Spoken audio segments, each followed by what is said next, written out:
Hi all, welcome to കോമൈറ്റ് educator. ഇപ്പം നമ്മൾ ജൂനിയർ അക്കൗണ്ടിൻ്റെ സ്പെഷ്യൽ ക്ലാസ് സീരീസ്, അതായത് previous year questions with discussions ആണ് നമ്മൾ നോക്കുന്നത്. നമുക്ക് അടുത്തൊരു ക്വസ്റ്റ്യൻ നോക്കാം. ഇതും നമ്മുടെ PSC 35/2014 ജൂനിയർ അസിസ്റ്റൻറ്റ് അക്കൗണ്ട്സിൽ ചോദിച്ച ഒരു ക്വസ്റ്റ്യൻ ആണ്. An investor must be very cautious when he is buying share belong to option A group, Z group, S group, none of these. ഇവിടെ നമുക്ക് ഫസ്റ്റ് എന്താണ് ഗ്രൂപ്പ് ഓഫ് ഷെയർസ് നിന്ന് നോക്കാം. അതായത് നമ്മൾ ഈ ഷെയർസിനെ ബോംബെ സ്റ്റോക്ക് എക്സ്ചേഞ്ചും അതുപോലെ തന്നെ നാഷണൽ സ്റ്റോക്ക് എക്സ്ചേഞ്ചൊക്കെ ഡിഫറെൻറ്റ് ഗ്രൂപ്പ്സ് ആയിട്ട് തിരിച്ചിട്ടുണ്ട്. അപ്പോൾ അതിൽ ഇമ്പോർട്ടൻറ്റ് ഗ്രൂപ്പ്സ് മാത്രമാണ് നമ്മളിവിടെ ഡിസ്കസ് ചെയ്യുന്നത്. A, B, Z, T and S group of Stokes on BSE. BSEയിൽ ചില സ്റ്റോക്കുകൾ ഓരോ ഗ്രൂപ്പിൽ നമ്മൾ ക്ലാസിഫൈ ചെയ്തിട്ടുണ്ട്. ഓക്കെ, അപ്പോൾ അതിൻ്റെ എക്സ്പ്ലനേഷൻ ഒന്ന് നമുക്ക് നോക്കാം. So both BSE and NSE have categorized their listed stocks using particular criteria. The categorization is done for ease of understanding and enable traders and investors in picking stocks. അപ്പോൾ ഒരു പ്രത്യേകം ഒരു criterias വെച്ചിട്ടാണ് BSE ഒക്കെ എന്ത് ചെയ്യുന്നത്, ഈ സ്റ്റോക്സിന് നമ്മൾ കാറ്റഗറൈസ് ചെയ്യുന്നത്. ഇത് എന്തിനു വേണ്ടിയിട്ടാണ് ചെയ്യുന്നതെന്ന് വെച്ചാൽ ട്രേഡേഴ്സ് അതുപോലെ തന്നെ ഇൻവെസ്റ്റേഴ്സിനൊക്കെ ഏത് സ്റ്റോക്കിലാണ് ഇൻവെസ്റ്റ് ചെയ്യേണ്ടത്, ആ സ്റ്റോക്കുകളെ കുറിച്ചൊക്കെ ഒരു മൊത്തത്തിലൊരു അണ്ടർസ്റ്റാൻഡിങ് ഉണ്ടാവാൻ വേണ്ടിയിട്ടാണ് ഇങ്ങനെ ഗ്രൂപ്പായിട്ട് നമ്മൾ ക്ലാസിഫൈ ചെയ്യുന്നത്. അപ്പോൾ അതിൽ ഫസ്റ്റ് ഗ്രൂപ്പ് നമുക്ക് നോക്കാം, A ഗ്രൂപ്പ് ഷെയർസ്.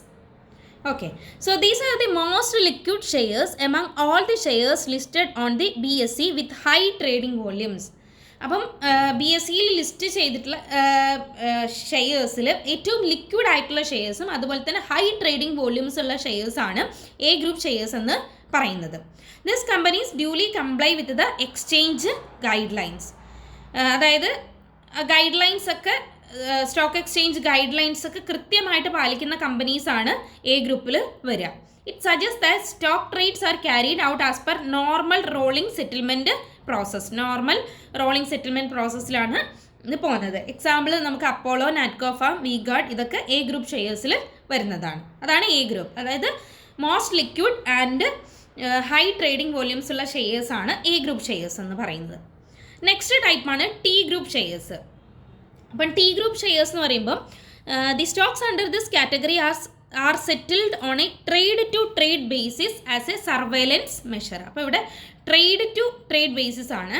പിന്നെ these shares are not allowed to be traded on an intraday basis.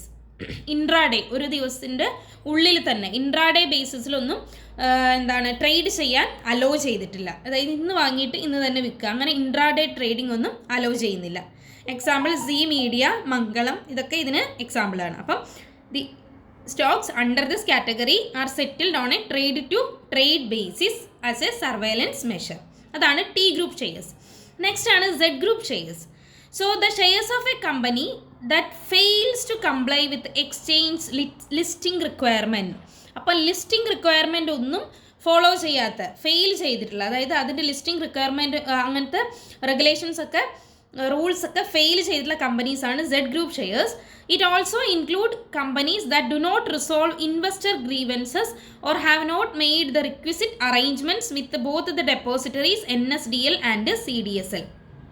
അതായത് ഈ ഒരു കമ്പനിയിലുള്ള ഷെയർസ്, ഈ ഒരു ഷെയർസാണ് ലിസ്റ്റിംഗ് റിക്വയർമെൻറ്റ്സ്, ഈ ഒരു കമ്പനി ലിസ്റ്റിംഗ് റിക്വയർമെൻറ്റ്സ് ഫോളോ ചെയ്യുന്നില്ല. അതുപോലെ തന്നെ ഇൻവെസ്റ്റ് ഗ്രീവൻസസ്, ഇൻവെസ്റ്റേഴ്സിൻ്റെ പരാതികളൊന്നും കൃത്യമായിട്ട് റിസോൾവ് ചെയ്യുന്നില്ല.